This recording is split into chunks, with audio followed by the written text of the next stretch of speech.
This is One Broke Gamer Girl, and this is my review of South Park: The Fractured But Whole for the PlayStation 4. This was one of those games that I was so hyped up for that I couldn't wait to play it. It had been delayed time after time, and each time it got delayed, I would groan in frustration and wait until the next release date was announced. When the hard release date of this game was announced and the game went gold, I went ahead and got my pre-order. I have to say that I bought South Park: The Stick of Truth on my PlayStation 3 on a whim because of two reasons. One, I received a gift card and figured what the hell, and two, I'm a casual South Park watcher. I don't watch every episode, but that doesn't mean that I won't leave it on if I happen to find it on when channel surfing. Anyway, I ended up loving The Stick of Truth and figured that this one would follow in its footsteps. The Fractured Butthole takes place right after The Stick of Truth. You are now king, but a sinister plot is brewing in the background. Also, it's now time to play superheroes. You'll transform yourself from king into the superhero of your choosing in order to, wait for it, find Scrambles the missing cat. There's a $100 reward for Scrambles, and if you get it, you can help kickstart the Coon and Friends franchise. There will be many obstacles in your way, like a rival superhero gang, Freedom Pals, and supervillain Professor Chaos.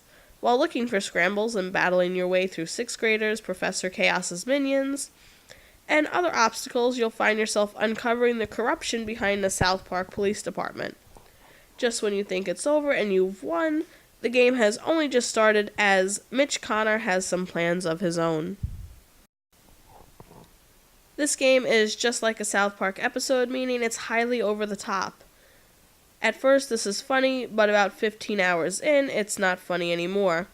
For me, the perfect way to end this game would have been to defeat Professor Chaos and finally find Scrambles.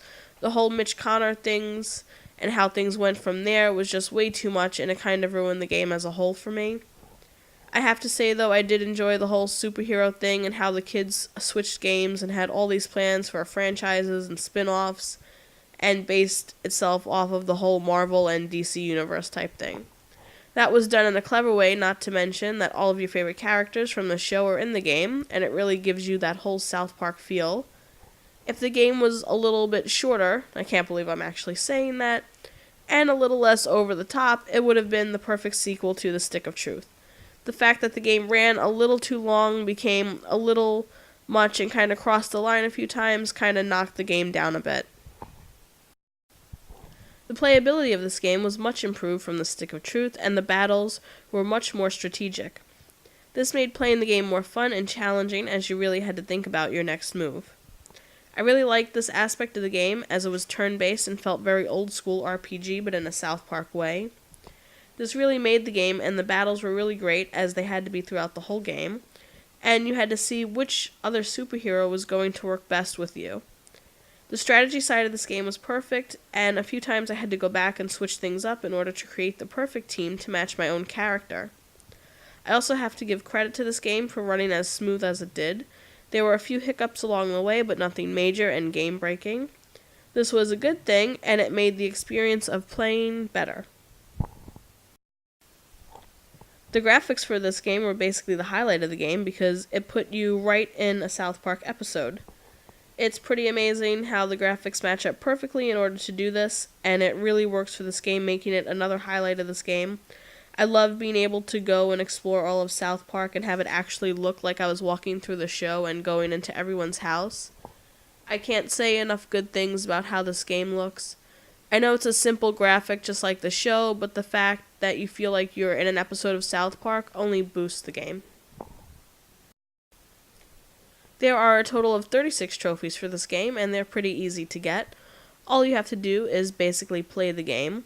Most of the trophies come naturally, even though you may have to search for a trophy or two. The trophies themselves involve random things like finding collectibles, which can be done after the main game, as you can still explore, to some gross things like using everyone's toilet within the game. There are also some story-based trophies and some battle-based trophies, along with playing on the highest difficulty. All of these aren't so bad, and even playing on the highest difficulty wasn't all that hard. It's a really doable trophy list that shouldn't be a problem. There is no multiplayer for this game, and I like how it wasn't tacked on to try to sell more copies. This is a single player game and it was made that way for a reason. I really couldn't see there being a multiplayer portion to this game and there isn't a need for it. Not every game has to have some tacked on multiplayer. Overall, I give this game a 3 out of 5. Here's what's great about this game. This game really makes you feel like you're right in the middle of a South Park episode as everything is basically the same as the show. The switch from medieval play to superheroes was pretty neat and fluid. That was also a fun take on the Marvel vs. DC Universe thing. Also, the playability of this game was much improved from the Stick of Truth and really worked for this game as you had to be more strategic and really think about what you were doing during the battles. Here's what's not so great about this game. The game ran a little long and the storyline became a little scrambled because of it. Sometimes bigger isn't always better, and this was one of those cases. Also, the fart jokes and other risque jokes can only go so far, and about 15 hours in you'll be tired of them. Not to mention, it'll be even worse if you have to do another playthrough in order to beat the game on the highest difficulty. I have to say that my feelings about this game are mixed. I enjoyed most of it until it went a little overboard, and instead of laughing at what was an obvious joke, I found myself cringing. After the main story was revealed and then there was a subplot hidden in there, it became a little tiresome to play and I just wanted the game to be over. I'm going to say that if you're a diehard South Park fan that you'll want to pick this one up because it's a 20-hour long version of the show.